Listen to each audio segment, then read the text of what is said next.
Hi there and welcome back to Korea, where today I'm going to be checking out a bit more BABYMETAL, and this time it's going to be Awadama Fever. Now, interestingly enough, I was looking for this because I'm trying to, as they've only got a rather limited discography in total, I'm trying to think of a best five myself from my own opinion. I'm trying to tick off all of their songs. When I looked for Awadama Fever, the song, the video that came up top was actually them performing on NHK, which is quite interesting because, I mean, apart from the fact that live performances are, quite interesting and you guys really enjoy them, I know from having watched a lot of NHK, or at least the stuff I've seen, when they have bands perform live, they really don't cover for them at all. The studio engineer leaves it pretty raw a lot of the time. This has resulted in some quite interesting things, especially when they have like their New Year's performances and they have lots of music played in the studio for New Year. A lot of the artists come off sounding really, really awful because there's just no covering from the producers. They don't compress, they don't put much in the way of reverb on there, they certainly don't auto-tune, and just miming's totally out of the picture. Now, obviously, I'm not expecting BABYMETAL to require any of these things. They've already, over the videos we've checked out, they've already proved their quality easily. But I'm just interested to see how this comes out, and obviously there's not going to be a big crowd to cover them with atmosphere anyway. Like I say, I'm not saying they need covering. I'm just kind of interested to see how this one goes. So, this is Awadama Fever performed on the NHK, and let's talk about this more after I've watched it, but I have no idea what to expect, but I expect it to be different. So, go. Oh, there is a crowd. Oh, there's a big crowd. So it's not a studio one, maybe? Oh, let's just see. Oh, I love the rave intro.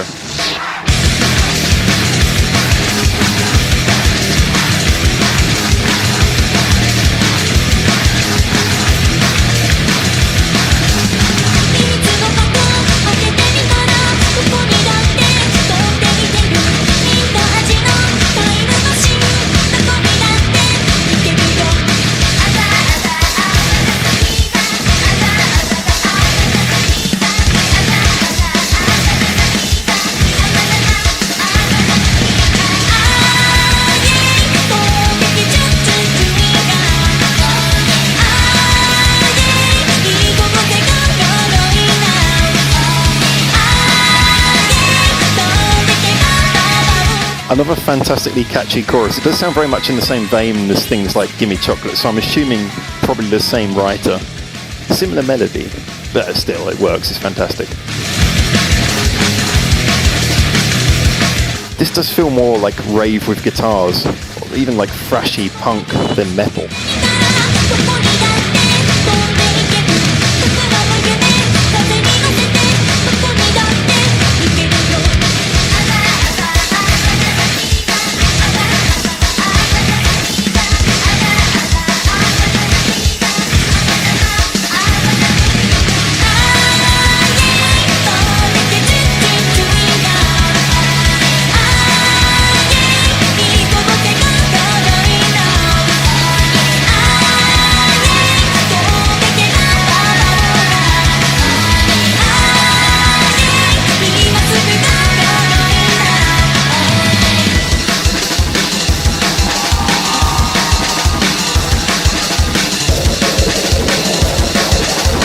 That's really the drummer playing the drums, and it's through a lot of compression because it sounds like it's along to a sample. Oh, here comes the riffing.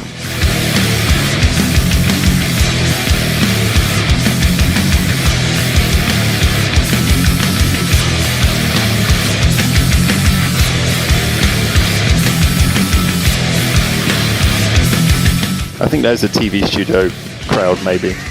Who knows? But yeah, this is very simple, stripped back. It's just kind of like, it's a lot like rave because there's a lot of like sort of looped stuff. Like looped riffs, looped drums.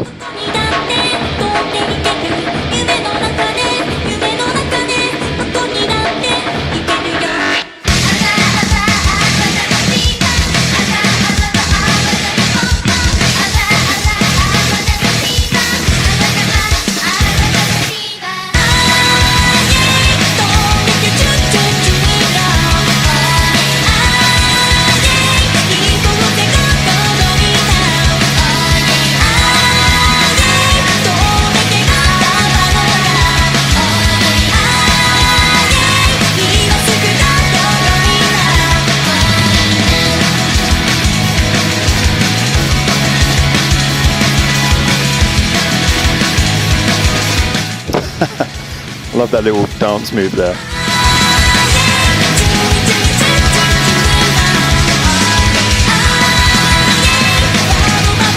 Well, they certainly are using this catchy chorus. They're not letting it go too soon, which is nice. I can imagine this being a lot of fun live. I really hope this is one they still play live, because I'm already thinking I would enjoy this a lot.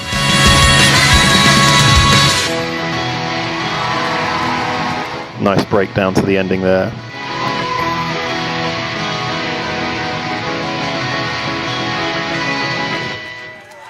Yeah, okay. So, a lot of things to say about that one.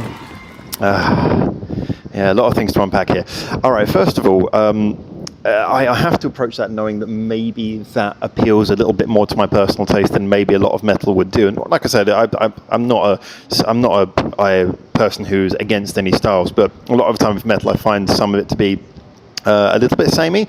Certainly BABYMETAL sort of subvert that a lot, which is why I enjoy them a lot of the time. But I wouldn't consider this, I'm not doing that thing I always say I hate of saying, oh, that's not metal. But I wouldn't consider this to be metal in a sort of a traditional sense. This to me kind of, it had echoes of all kinds of things, like the beat, the rhythm, the whole way it was played in loops. That to me felt very much like a rave. Even the chorus felt very looped. It was the melody, da, da, da, da, da, da, da, da, da, kind of just went round and round and round. That might lose it some replay value. Even the bridge was just kind of a looped riff that didn't really go anywhere, but it was good. It worked like rave. You know, it got you something good, then it kept it going for a little while so you could enjoy it, and then it switched it up. So to me, that didn't feel so much like metal in the traditional sense, even though it had metal sounds in it. But I really enjoyed it. I mean, straight from the get-go, when it came in with that guitar playing, the guitar playing was more like sort of punk rhythm with that sort of muted scratching sound on the muted chicka chicka chicka thing in between the notes. I really loved that sound. I kind of loved the whole way the sound of that song worked. It had elements of rave, had elements of punk, had elements of metal, had elements of pop in the vocal. It mixed so many things, fused so many things really well into a nice, neat package. That in a way, it's kind of almost surprising to say that, yes, I know that from a technical side, that's probably the simplest song I've ever heard by them. There's not a huge amount going on. I mean, compare that to things like Yon no Uta, which we were listening to the other day, where that was a playful song, but that was really complicated. There was a million and one things happening in there, all different changes and switches. This one is not as kinetic, not as detailed, but it just kind of worked. Everything sat well in it. The chorus was catchy, and just the whole thing just felt like it was working from start to end. So yes, I acknowledge that it probably doesn't have a huge amount of replay value as a sort of a real listener. As background music, just this sort of high energy background music, or something great to chuck yourself into at a concert, then yeah, it's fantastic. I mean, that's where I can see this really working, because it has got that sort of has got that energy, and like I say, it just clicks, it just works throughout.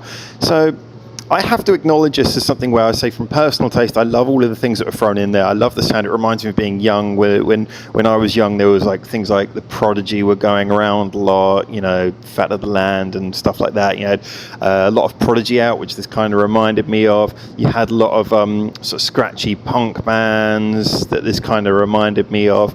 You had a lot of that kind of thing. And so in a way, I know I'm probably biased towards this, but as I say, I guess the main point is that, okay, we can't throw this in as like one of their all-time greats, but as an enjoyable song, it's fantastic. I just wouldn't over-labor it on re-listens, because I don't know how many it would really stand up to. Whereas when you consider things like Yon no Uta, I think that would stand up to a vast number of re-listens, just because it's got so much in the way of changeability in it. Anyway, so that's my rather confusing appraisal of this song. Basically, I like it, but you know me, I have to be as critical as possible and point out everything I think about it, because I'm not here to kiss ass. So for now, from Korea, as we slowly make our way towards completing every single BABYMETAL song and delivering the top 5 for now.